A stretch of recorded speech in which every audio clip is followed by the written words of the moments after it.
like most things since the pandemic, the workplace is changing. And one notable difference is the age of the incoming employees. Generation Z are the fresh faces that are in the office that you've probably noticed. They come with their own set of experiences and values, making it a ripple effect in the office. The book, Working with Gen Z, is all about understanding their habits, increasing generational awareness, and making an overall happier workplace for us all. Author Dr. Santor Nishizaki joins us now to tell us about it. Welcome. It's good to have you here. Thank you so much for having me on today. Appreciate it. So Gen Z, we're talking about anybody from, you were saying, 10 years old to 28 years old. Approximately. Yeah. Right? Yep. My children played with fidget spinners. What else shaped them? So definitely growing up in a world of technology and social media. We were talking earlier, right, of how maybe we grew up during the evolution of social media when we were a lot older. So a generation is shaped by the external events from going from youth to adulthood.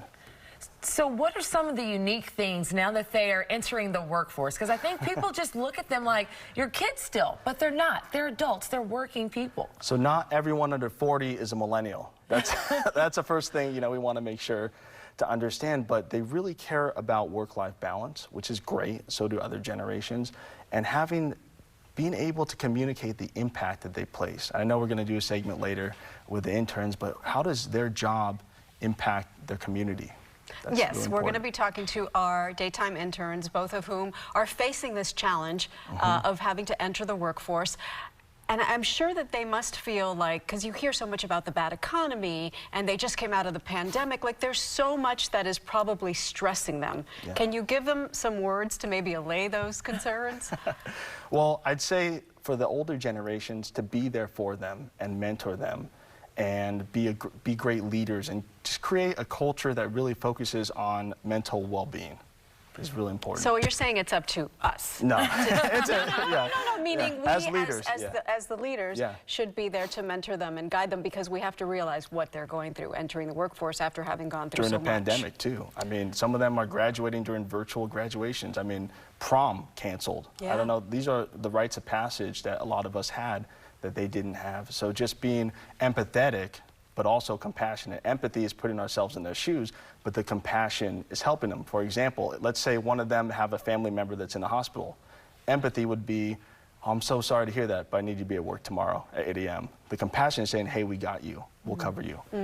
Okay. Don't worry about that. Take care of your family. That's compassion.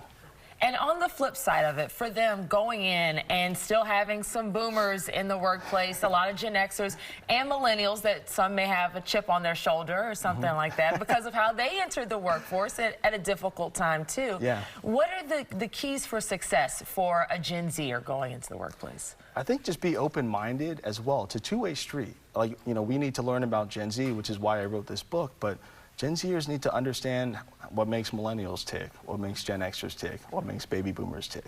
So it's the empathy and listening for older generations. And also, remember who's signing your paycheck. it's the millennials, Gen Xers, and baby boomers. So what's important to them, and that's what's helped me be successful in my career, is maybe showing up earlier before my boss gets there.